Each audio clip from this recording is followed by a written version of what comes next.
quickly, before I introduce Morgan, I meant to point out before Ben Pace spoke that we have a newly developed relationship with Deutsche Bank, a corporate alliance that we've put together with them, with Josh Lord leading the charge on the Deutsche Bank side. Josh, where are you? Josh is there in the back on my side here, so if you haven't met Josh, please introduce yourself to him. Josh is a really great asset to us and to you. You can introduce him to your clients who request assistance with their private wealth management, and also he and his team are assisting us in vetting bidders or buyers that come forward that are interested in our properties, really getting to the root of who they are and making certain that we want them in the room with a paddle. So thank you, Josh. Okay, so I am going to give just a little preface to Morgan coming up. Morgan is a reporter with Forbes. She reports on market trends as well as ultra luxury properties and data-based city lists, so getting very statistic into what is happening in the market in the luxury end that we all know and love. And Morgan and I guess, are kind of kindred spirits because we grew up with our parents being in the real estate industry, which some of you may have as well. It's in our blood. Morgan's mom was a realtor, I know, and her dad was a developer, so it's kind of always been something that she's been interested in. Morgan has a consistent presence on Forbes on Fox, which is every Saturday morning on Fox News, so watch for her there. And she also consistently has presence on MSNBC and other news networks where she's called on as an industry expert. So Morgan, come on up.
Opportunity to dialogue with you, go into the Q&A later in the day. I'd love to know what you're seeing. So I guess to start,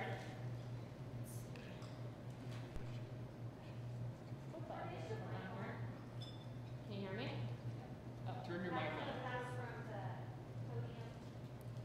Can you hear me now? What, give it a second. Okay. Can you hear me now? Yeah. Okay. Great.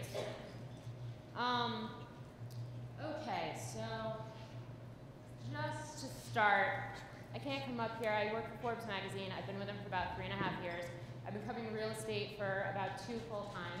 I am the on-staff real estate editor and reporter there. We have a cadre of about 20 freelancers and contributors that contribute to real estate for Forbes as well. I can't get up here and not talk a little bit about Forbes and what's going on there. As many of you already know, media in general has really just sort of free-falled in the last couple of years. We've seen a lot of tech disruption. It's really changed the way media companies like Forbes bring their information together and bring it out to a readership audience. The internet's had a huge impact on that. And so with Forbes, what's going on there right now, we've had some major changes over the last couple of years. We are, my bosses like to call it a 95-year-old startup.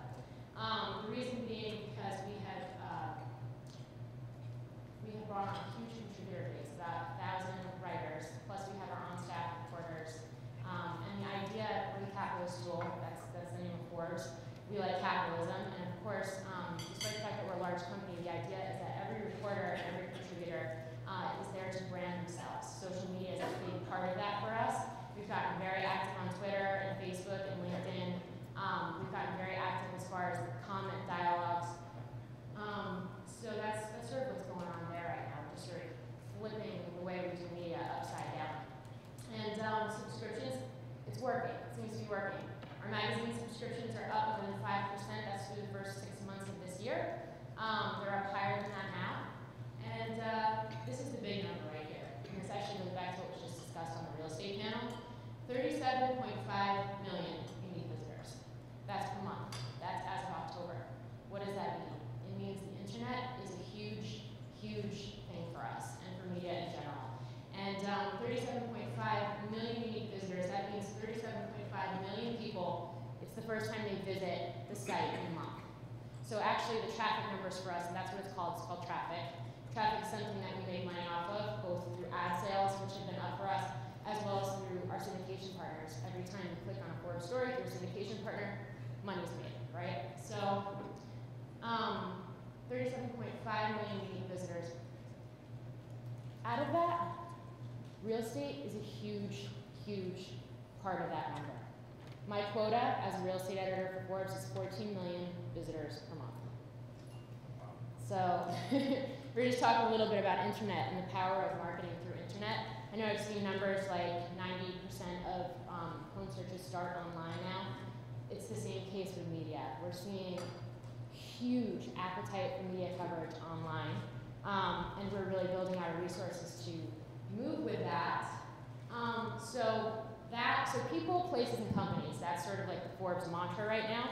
And in places where all of those things come together, it's like slam dunk for us. So what we're seeing is there's a lot more appetite both in the magazine, the hard magazine for real estate. We're averaging 1 to 2 real estate stories per issue. We have Forbes Life magazine, which we just relaunched.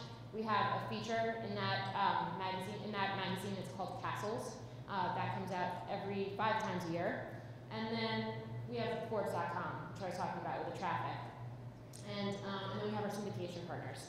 So I love this home. I was in this home last month, and it was in our last issue of Forbes Life magazine. If you go on Yahoo, so syndication partners, if you go on Yahoo's homepage right now, you will find this home and you will find the story. As of about 2 hours ago, it had already received about 2 million visits. So there are a lot of eyes seeing real estate. There are a lot of eyes looking for real estate. That's the case in Forbes. It's the case with our competitors too. Wall Street Journal, I'm sure many of you know, just expanded out their mansion section. New York Post just put a big section together. We're seeing this across the board in media. 2 things that seem to be searchable online, like get the most eyes, celebrity and real estate. And what we're seeing especially, personal finance, investing stories where real estate is concerned. How does housing, how does real estate affect me personally? What do I need to know about my market? What do I need to know about home prices? What do I need to know about remodeling or how to sell my house? Those types of stories do really well. The other thing that does really well, what I like to call property porn. So these are like the very outrageous, fancy, luxury homes. These are things like rooms carved entirely out of stainless steel that took 2 years to make. People love this stuff. They like to click on it. There's a voyeuristic aspect, huge appetite. Which of course, brings me to another point. One of the things that I hear a lot when I speak to realtors and when I speak to potential sources, a lot of times they're bringing a listing out. They call me up and they say, hey, do you want to, break the story or do a profile of this home? One of the first questions I ask them is who's attached to it? Because again, people, places, and companies. I ask that question. I know my other colleagues in media ask the same question. The reason is because people like faces. They like stories, they like profiles, they like faces to go along with stories, especially where real estate is concerned. And that's the other thing. It's like I have real estate, realtors who call me up and they say they want to see if I want to profile their listing. If there's not a name attached to it, it becomes much harder to do that on my side of editorial. And that's the thing. Privacy does not exist on the internet. So if there's one thing I could say, the internet is the huge wave that is taking over media, and it's disrupting every industry to a varying extent. I think we're going to see much more of this in real estate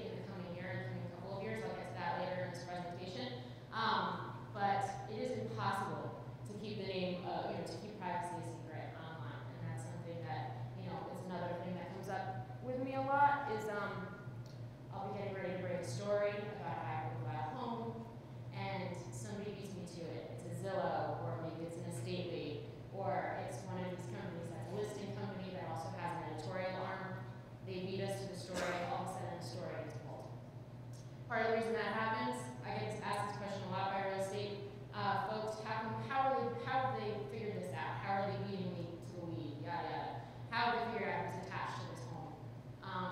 The reason is because a lot of these listing sites, they put alerts. They know who owns the home. They put an alert. When they see the status change on the listing, they now know they have a story and they jump on it. So, in case you're wondering, that's what's happening. So now that's sort of that's what's going on with me, with media and real estate. Huge appetite. One of the other things that's going on is a lot of the stories that get driven, that get written by national companies like myself, has to do again with traffic. It has to do with readership and audience and what people are looking to find out about. And so certain words seem to be very popular, and so you see a lot of stories around that. And right now, it's been this idea of housing recovery, the R word I call it. And so when you look at the national numbers, it seems like we're having housing recovery. So I thought what I would do is just take a little bit of time to sort of give you the extended cocktail version of the information that I get and I aggregate and then push back out to the world and so do my colleagues. So basically this is just taking a look at what I've seen in real estate on a macro level in the past year and what my expectations are for next year. And again, at the end of this Q&A, I'd love to hear what you're seeing. I'd love to hear if you see some of the same things or if you see something different. Nationally, right now, the most recent numbers, 4% appreciation on a national level for home prices across the 50 states of the United States of America. That's for Q3. That's according to the FHFA. I personally stay away from the S&P Case-Shiller Home Price Index. I know a lot of my colleagues write about it. The reason is because Wall Street tracks that. And the reason is because there's a ticker involved. Now again, going back to traffic, one of the things we do in media is we add tickers to our stories. And that syndicates them out to places like Yahoo and Google, et cetera, et cetera. So S&P Case-Shiller gets a lot of attention. That's the reason in the media. I'm sort of giving you guys the behind the scenes here. So 4% increase. Existing home sales, as you all know, are way up. Pending sales at 5-year highs. Home builders feeling more confident. That's at 6-year highs. Housing starts are up 42% higher than last October. I think we're going to see all of these numbers start to go up even further next year. Foreclosures, and this is as of today's report from Realty Track, foreclosures are down 13% month over month, and they're down 38% year over year. It's the lowest level since December 2006. All of this sounds really good. It's the reason why we're seeing economists trumpet these rosy recovery stories, and it's the reason why we're seeing Wall Street jump in and, I would say teeter on, the overbought territory where housing sector stocks are concerned and where REITs are concerned. So there was actually an article last week about the fact that REITs are starting to come off the peak. I think this is the reason that you're seeing this, because there's all this really happy, bubbly recovery talk going on in the news. And yeah, inventory at 10-year lows, 2 million homes. It all sounds really good, but again, as you guys know, I love this graph. This right here, this so-called double dip, that the media loves that word double dip. We've been getting a lot of traffic when we use that word. That right there, that is for anybody who doesn't know, that is the first-time home buyer's tax credit. That is what happens when the government infuses money into the industry in a large way. It's an artificial bump up. So yeah, so when you look at this graph, it does look good for home prices on a national level. This is a map of where we're seeing the most activity. And this is the thing. If you look at housing market peaks and when the foreclosure wave started to come in, the West Coast started, and the East Coast is the way. It's about a year behind in its housing market cycle. And so we're actually seeing this with home prices right now. And so the hardest, as you guys know, the hardest hit areas, the sand states, places where housing affordability just hit all-time highs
about 2 months called America's Most Expensive Zip Codes.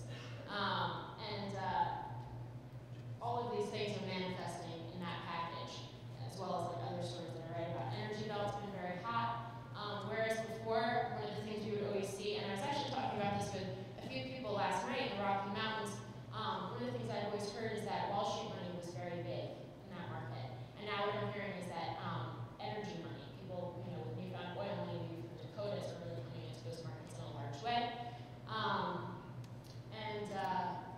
We're starting to see that. It's interesting. Wall Street, what's gone on in Wall Street? Regulations, layoffs, actually, most interestingly, capping on bonus amounts has had a huge impact on some of the higher end markets, especially around the New York City area. Brennan, Connecticut is a great example. In the past year, we saw the top end of the market really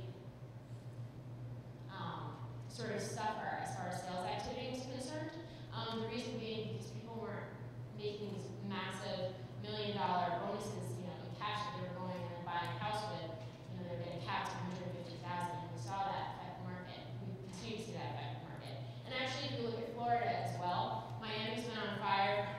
Palm Beach is starting to catch up, but I know prices have really come off there as well. But then you look at like Vero Beach, for example, another like big area for hedge fund money, for Wall Street money, it's been much quieter there. So that's been interesting. Safe haven cities. I'm from New York.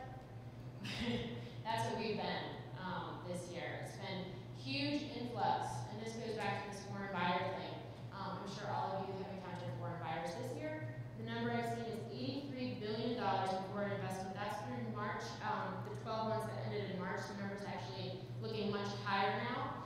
And it's made up about 10% of all sales. In some of these markets, New York City being one of them, we've seen it's been more like 40 to 50%. Miami. Huge amount of foreign money coming in. And we're seeing it. So one of the interesting things about that is actually that a lot of the money that's been coming in from other countries has still been Canadian. It's still the number one buyer. I don't hear about that as much in the news, but that's what the data is showing us. But obviously we've been hearing a lot about the Russians because they like big, flashy, multi-million-dollar homes like 15 Central Park West and $47 million Indian Creek home in Miami that sold earlier this year. So we've been hearing about those, but it's also New York. We've seen a lot of Koreans. Up and down the East Coast, we're seeing a lot of Argentines, although I think that's going to change because there's a cash cap on how much money can come out of the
told me is that in the past 10 years, that their high net worth clientele, that's 500 million and higher, have on average, whereas maybe 40% of their portfolio was things like real estate, art, car collections, this type of, whiskey collections, this type of thing. Now it surpassed 50% this year, and it's continuing to grow.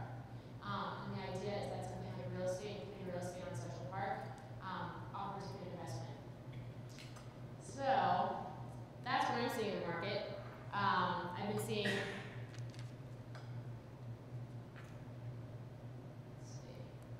foreclosures. I realize a lot of the people in this audience are not necessarily dealing with the $95,000 ARIA, but foreclosures have affected every aspect of the market.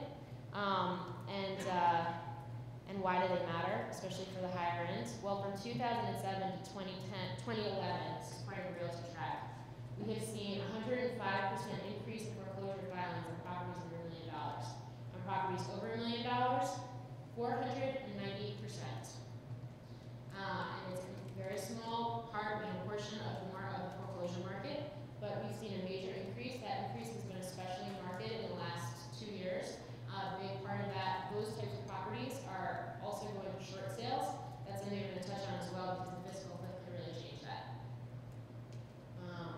But yeah, so going back to what I was saying before, we're seeing a lot more foreclosure activity in New York, New Jersey, Connecticut, and Florida. I think Superstorm Sandy, there's a moratorium now on foreclosure processing in New York and New Jersey, I believe. I think we're going to see a lot of folks start to walk away from those houses next year, depending on what insurance comes back to them, whether they can afford to rebuild. And this is, these are some of the most expensive markets in the country. So it has effects. Again, I'm seeing this with Wall Street too. My mother's a realtor. She's in Westchester and Putnam counties, Dutchess counties, these areas just north of the city. I can't tell you how many of her clients are people that have been laid off from Wall Street in the last years, can no longer pay their houses, and they need to, arrange short sales on $1 million plus homes. So this is affecting everyone. And even though foreclosure activity is on its way down, it's not gone. And it's one of the reasons I hesitate, especially with what we have in the fiscal cliff, why I hesitate to say we're in full recovery mode, like a lot of my colleagues do when looking at the national level data.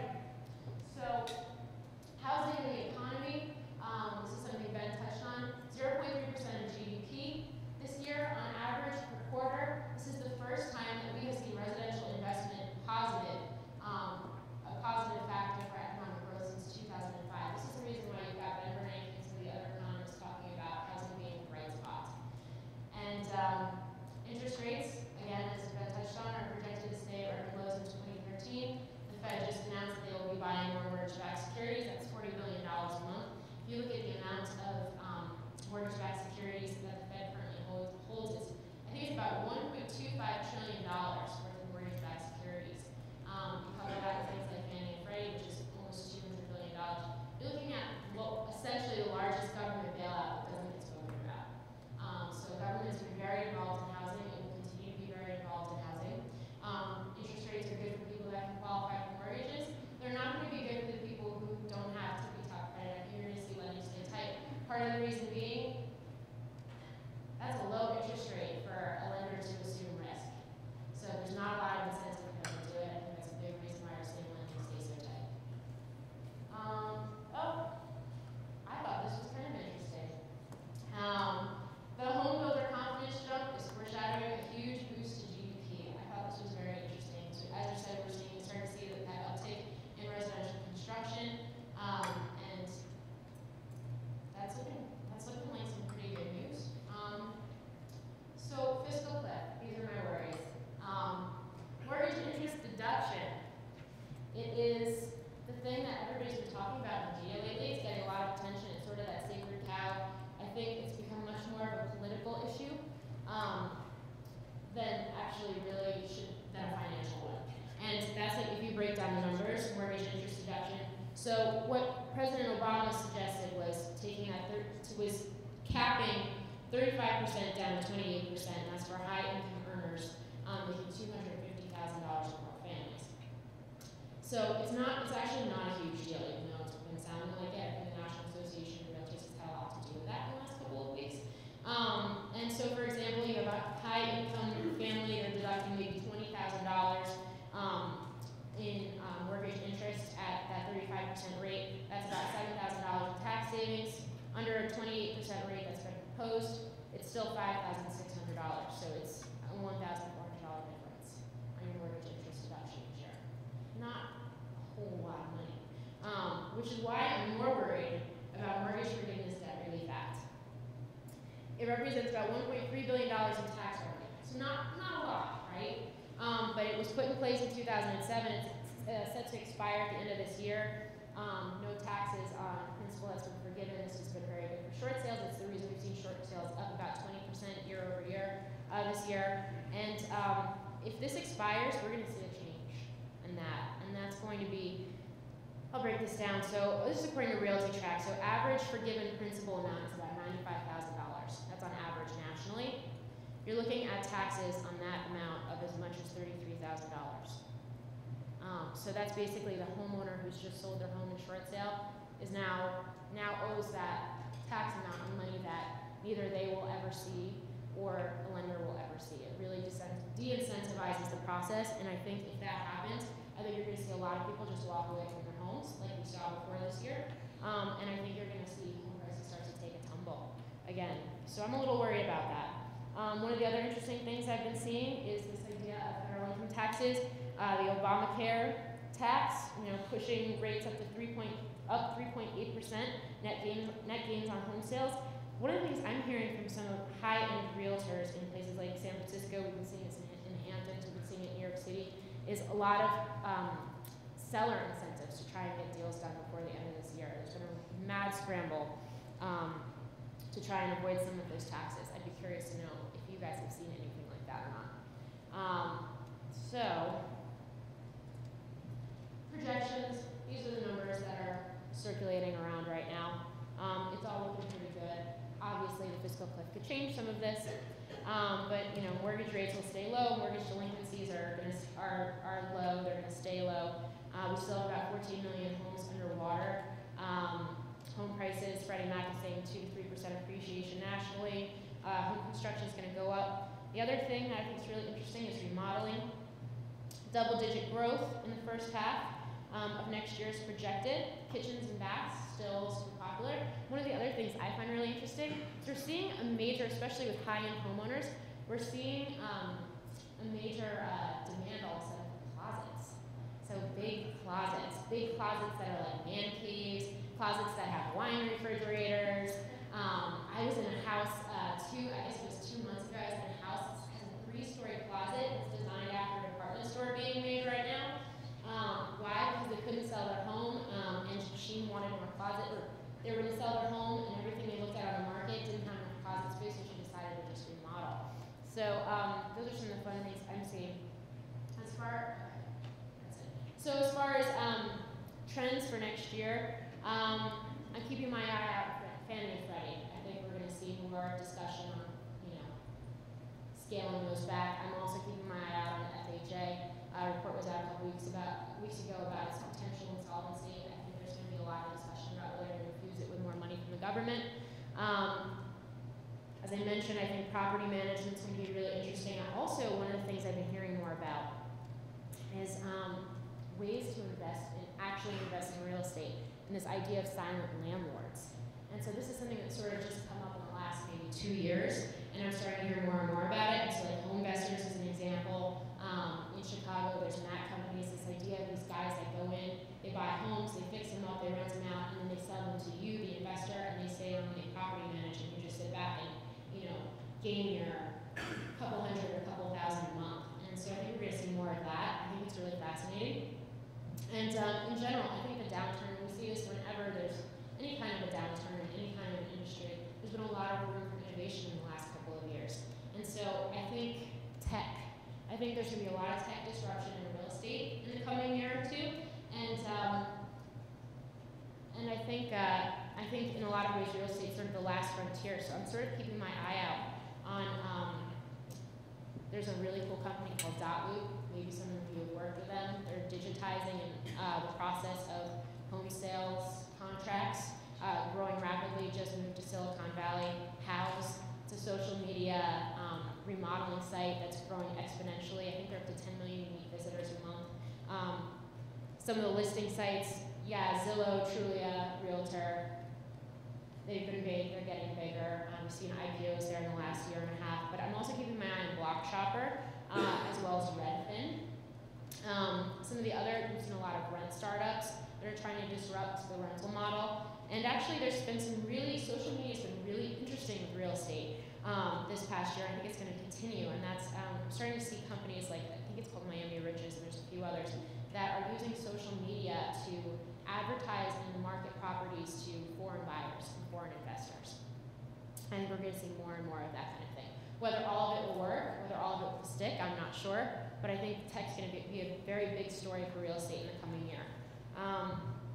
I also think the rise of mega development projects is gonna be really interesting for cities and for, therefore, for, you know, the housing markets in the coming years. So I'm talking about projects like in New York, they just broke ground last week, Hudson Yards.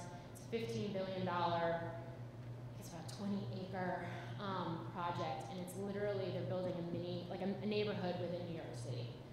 Huge project. The last time we've seen anything that was privately funded like this to this extent in New York City was Rockefeller Center. So that's going on there, that's with related companies. I think downtown LA, everything's going on with AEG and the centers there. The Saxony Hotel in Miami, there's a large mixed-use process that's in the work there that's being backed by Leonard Blavatnik, billionaire that's on our list. The Wharf in DC has just been announced. These are multi-acre, multi-billion-dollar massive mixed-use projects that are going to be very big for the neighborhoods they go into. I think that's going to be really fascinating. More fascinating is the fact that I think we're starting to see a lot of Canadian pension funds back these projects, because lending is still so tight within this country, and we're actually seeing a lot of billionaires go in and personally back these projects, which I think is kind of fascinating. So there's a lot of money streams coming in from less traditional places right now. Last couple things I'm seeing, architecture. There seems to be, in the high end across the country, there seems to be a huge appetite for modern architecture right now. We're seeing a real mid-century renaissance, especially on the West Coast, but modern architecture in general. This has been especially notable for me in places like Miami, where it's always been like the Mediterranean mansions. What's been selling, what's been hot, has been really like modern stainless steel, glass walls. This has been fetching the top dollar. Large, let's see, pied-à-terres in high-end, super luxury buildings have been really hot. They're going to continue to be hot, especially as long as we have foreign investors coming in who want, you know, move-in ready properties that they don't have to think about. And actually, one of the other things I think we're going to see more of is this idea of a global broker. And what do I mean by that? And I'm especially starting to see this with some of the up-and-coming, you know, Forbes is a list that, you know, we started it last year, it's called 30 under 30, and so it's like heavy hitters in different industries under the age of 30. We're seeing this with some of our real estate folks under the age of 30 especially.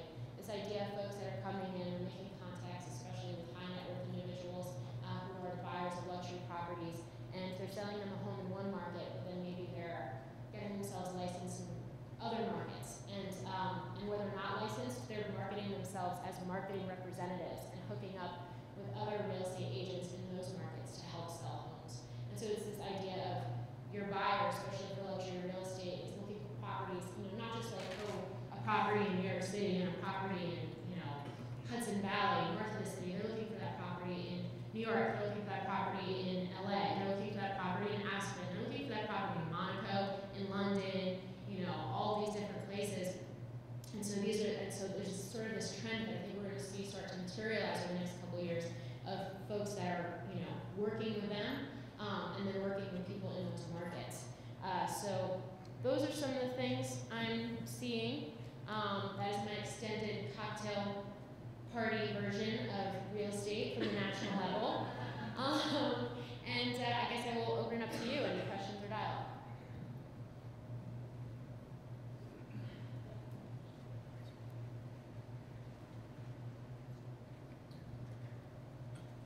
You're like a soothsayer, so what do you see as far as the move from McMansions to like the urban environment? It seems like there's a lot of luxury condo developments, and just interested in what you're seeing in that side. Yeah, I'm seeing a lot of that, and it seems to be the case at all price points. There's been this major move in many cases from suburbia back to urban centers, and so we're seeing the most demand in a lot of markets. And this is even in areas where maybe there wasn't always. I was hearing about this in Silicon Valley, pardon me because I'm not as familiar with the terrain, but I think it was in Silicon Valley. Up higher was always more popular, but now down in the hub where you can walk to everything is more popular. Very true. Yeah. Okay. But yes, we're seeing this. We're actually seeing this in New York City as well. This is interesting. A lot of the new development that's actually happening in New York City, for example, we've always seen apartments in Manhattan have been like studios, 1 bedrooms, maybe 2 bedrooms, maybe if you're lucky 3 bedrooms or lofts. What we're seeing now is we're seeing some of these new properties, the Alden's an example, that are specifically 4 or 5 bedroom basically houses in the sky. And that's exactly what they're doing. They're looking to market to families who are moving back to the city and out of the suburbs. So we're seeing like a major demand for this, being able to walk to everything, being able to have everything right in your building. We're seeing this especially in the major cities.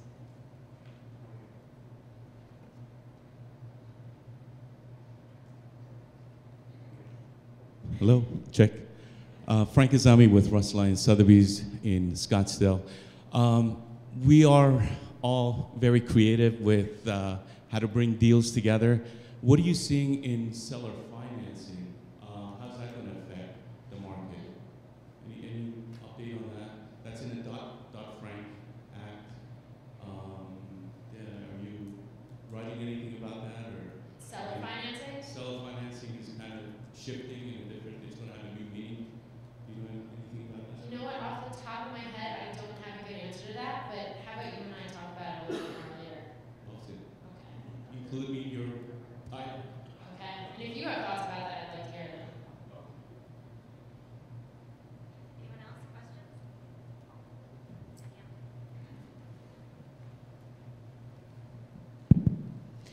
Danielle with Concierge. Just curious, I'm from California. On one of your slides, it had best markets for home prices. Bakersfield, California, 4%. Can you just elaborate? The other Californians might be wondering, Bakersfield. Yeah.